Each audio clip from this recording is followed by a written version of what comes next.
Hello, my name's Kingsley Singleton, Deputy Editor of Digital Photo, and welcome to this Photoshop and Elements video lesson.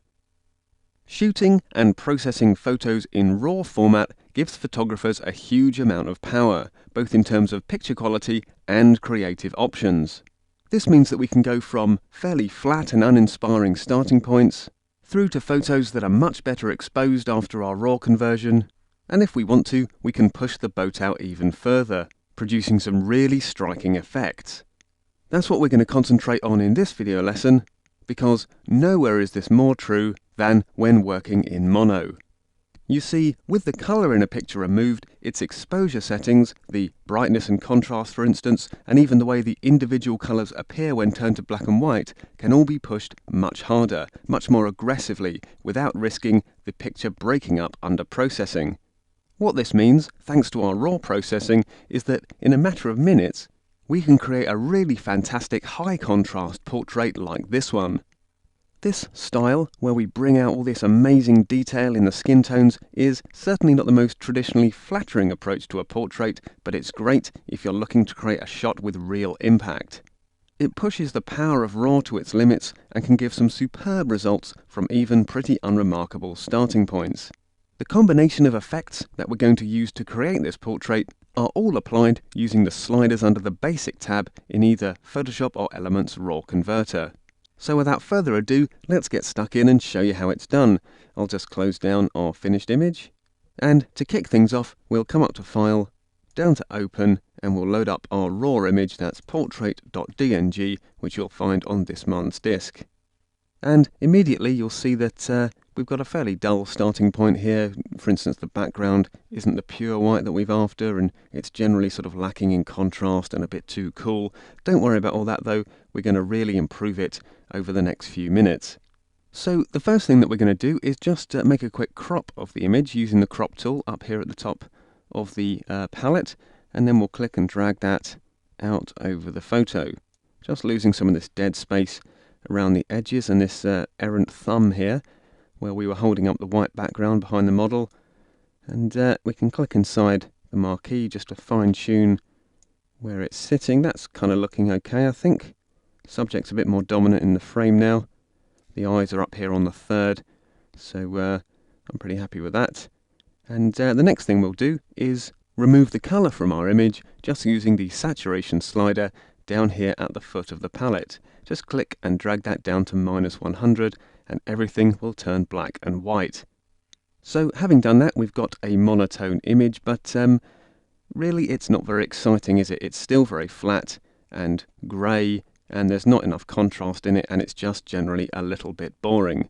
To go about fixing that, the first thing we're going to do is click and drag our temperature slider down to 2000. Immediately you'll see the image gets a little bit more contrasty, the lighting's a bit better, and though this would look pretty dreadful if we were in full colour mode, it's actually going to really pay off here with all that blue light helping us pick out those details in the skin that we're after. So click and drag temperature down to 2000 degrees Kelvin. If you want to have a play with the tint slider as well to see what you can cook up with that, now's the time to do that too. I'm just going to leave mine at 0 in this case, because we're going to be generating most of the contrast down here using the exposure, fill light, blacks and brightness sliders. So let's move down to the first of those sliders now, the exposure slider, and we're going to click and drag that to the right into a positive value. And what we want to do here is lighten up that background and also the model's skin tones. And a good tip here is just to hold down the Alt key on the keyboard as you do it, and what you'll see is as you start to drag it over, those white clipping warnings appear, and when we get to about plus 1.4 stops, that's where I'm going to leave it, because as you can see, we're getting a perfectly white background. This is really going to offset the subject skin tones really nicely, that clean white background. So that's what we're after here, and you can see up here on the histogram as well, that big chunk of white there appearing at the right hand side. To compensate for all this extra light that we're putting into the picture, we're going to click and drag the black slider up as well. Once again, holding down the Alt key and clicking and dragging it, and we'll keep moving this one up until we start to get some pure black appearing around here in the collar of the shirt and in the subject's pupils. So that's kind of looking okay for now. We will return to the black slider in a moment, and I'll show you why after we use the fill light slider. What we're going to do is keep moving the fill light and the black sliders sort of in tandem, just kind of jockeying them upwards until we get the kind of high contrast look that we're really after. So let's click and drag the fill light slider over all the way to about 70 for now. You can see that all of those kind of shadow areas immediately get a lot lighter, although we haven't lost the the sort of the true shadow areas just around here, around the collar. And then because we've kind of artificially lightened the image, that way we'll then click on the black slider and start dragging that one up as well. You can see what's happening now. We're starting to get a really nice high contrast effect on our image. Now in this case I'm going to settle on a blacks setting of 87, and I'm going to bring that fill light up to about 88 or 90 or so. Somewhere around there will be fine.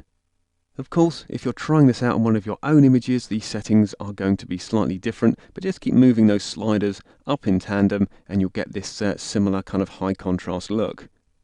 Next, to add even more contrast, I'm going to click and drag the brightness slider down to about -10, and there you can see that sort of all of those mid-tones in the skin are darkening, and then we'll click and drag the contrast slider up to +100. We'll also just bring that clarity slider up to about +70. Again, you can see that the image is getting much more contrasty. And once you've done that, you're almost finished with this first conversion that we're going to make. We are going to make a second conversion because what you'll notice is that we're sort of blocking out some of the areas of detail that we want to keep, especially the subject's eyes. We really want to keep some detail in there. But what you'll also notice is that by using the fill light slider so aggressively, we get some rather unnatural looking fringing, and it's particularly obvious here in the subject's shirt. So we'll make a second conversion in a moment, just kind of addressing those problems. Before we open our image into Photoshop though, I'm just going to make another slight tweak to the exposure slider, just bringing that up to about +1.5, and I think the brightness slider could also probably kind of drop a little further down to about -20. And as you can see, we're really starting to bring out the detail in those skin tones now. It's becoming a really gritty and exciting portrait.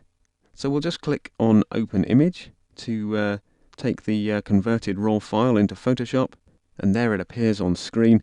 And we'll just leave this one for a moment because, as I say, we want to make our second conversion. So to do that and fix some of these fringing effects and lighten up the eyes, we'll come back up to File, down to Open, and we'll pick portrait.dng once again. Just before we go back into our raw converter though, you may find that on some versions of Photoshop you need to save your first converted file before you reopen the original raw file. What'll happen is you'll try to open up portrait.dng again, and nothing will seem to happen. The camera raw interface won't open. You'll just be left with the same image that you just converted. What you need to do then is just save that first conversion, just save it as a high quality JPEG, and then click on portrait.dng again and open it up. So here we are again in the camera raw interface, and it's a great example, this making of a second conversion really, of the power and the flexibility that you get from working in raw format. Because once we've made our initial conversion, all of these values, they're not fixed. We can just push and pull them around once more, changing the way the image appears, and we can make as many different conversions of the original raw file as we want. There's no need to go back to our original raw file though. We're going to use sort of majoritively the same settings in here. We're just going to tinker with it a little bit to bring out some of the detail in the eyes and lose this fringing. You'll also notice that your crop is still active, so it's very important that you leave that exactly where it is. Don't make another crop, because when we come to blend our two conversions together, the pixels won't match up. Leave the crop the same, don't touch it at all. Instead, come over to the exposure slider first, and we'll click and drag that up to +2.15, and then we'll drag the fill light slider back down to 0, move that brightness slider to 0 as well, bring the contrast down to +50, and then, most importantly, click and drag the black slider down to about 15. There you can see that although we haven't got a particularly good conversion here, we're actually kind of burning out lots of the skin tones. That's not good. And generally it's not quite as exciting or full of contrast as our first conversion. The important thing is that we've returned detail to the eyes, there you can see, and also that we've lost some of that fringing around the shirt. These are the only areas that we're going to be using from this conversion, so they're the ones that matter. So once you've made all of those new settings, just click on Open Image once more. Our second conversion will appear in Photoshop, so then we can start the process of masking them together. To do this, let's first go up to Select and down to All, so we get marching ants running all the way around the edge of our canvas here, and then up to Edit and down to Copy, just recording all of those selected pixels into the system's memory. We can then just minimize our second conversion, and back in our first conversion, we'll come up to the Edit menu again and down to Paste. Now you'll see if I bring my Layers palette on from the side of the screen, if you can't see yours, just come up to Window and down to Layers. We've now got both conversions in the same file. Layer 1, that's our second conversion, that's visible at the moment because it's higher than background in the Layers palette, but our background, our original conversion, is still sitting in there. What we need to do then is make sure that we can only see small parts of our second conversion, once more just the eyes and those areas of the shirt and perhaps the hairline as well that we want to defringe from our first conversion. So to go about this, I'm going to add a layer mask. Just click on the Add Layer Mask icon down there at the foot of the palette. The layer mask thumbnail will appear next to layer 1 there.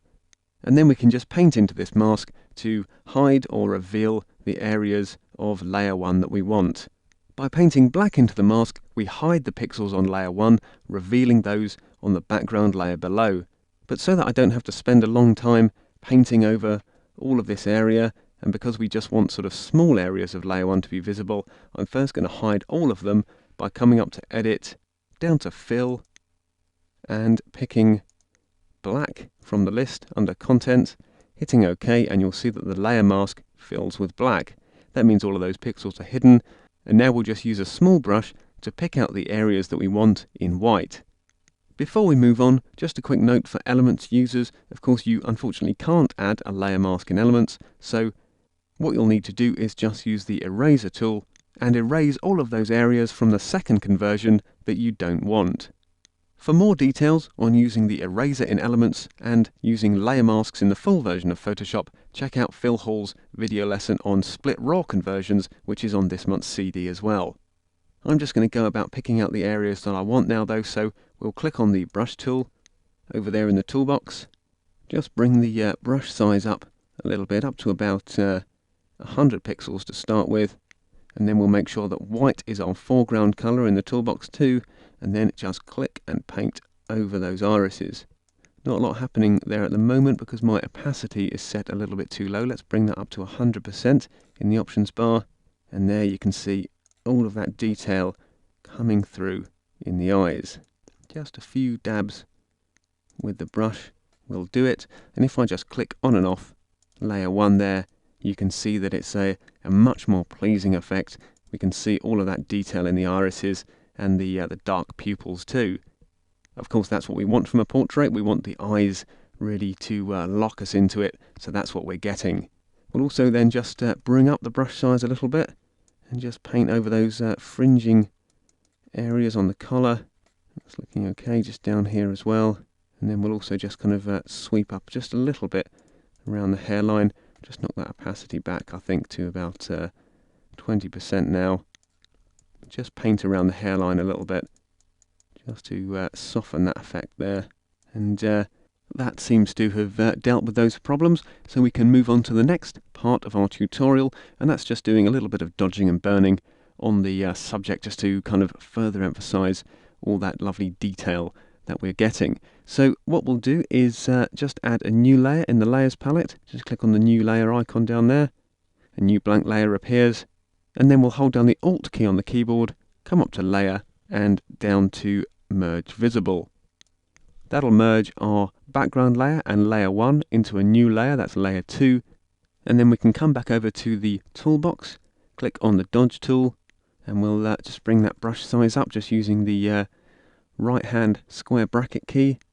We'll set the range of the dodge tool to highlights, the exposure at 3%, and then we'll just run it over the skin there, just kind of further lighting the highlights, just changing the brush size as we go. And we'll also just zoom in on the eyes and make sure that we're bringing out all the highlights in there too. Just playing the dodge tool over those areas that you want to lighten, and we'll take care of the other eye as well. And then while we're zoomed in, we'll switch to the burn tool, make sure its range is set to shadows, the exposure down at about 3% again, and then we'll just do the same, just bringing out the contrast in the eyes, and then we'll come out to a full view again and really kind of just sweep the burn tool over the subject, just adding that little bit more contrast there. It's looking a little light down here in the neck area, so I'm going to switch to mid-tones as the range, just darken that down. That's looking much better. And just as we did with the layer 1 there, we can click on and off layer 2 just to see that we've just kind of tweaked the contrast a little bit, just giving a little bit of extra bite to the image. And I think that's working out really nicely. So now we can move on to the final stage of our high contrast portrait, and that's just adding a little bit of sharpness to it as well. First, we're going to flatten the image. We're going to collapse all of these layers into a single background layer, so it's up to layer and down to flatten image, and then we'll come up to the filter menu, down to sharpen, and pick unsharp mask. Now if you're using more modern versions of Photoshop Elements, you'll find the unsharp mask filter under the enhance menu, not under the filter menu, but once you're in there, just set the amount to about 70%, the radius to 1 pixel, and the threshold to 2 levels. And then we can see that we're having a really nice kind of sharpening effect, particularly on the eye there, and we're helping to bring out a lot more detail in the subject. So click OK to exit that palette, and all that's left to do is come up to File, down to Save As, and record your finished image. It really is a great effect to try out on your people pictures, so make sure you give it a go. OK, thanks for watching, and I'll see you next time.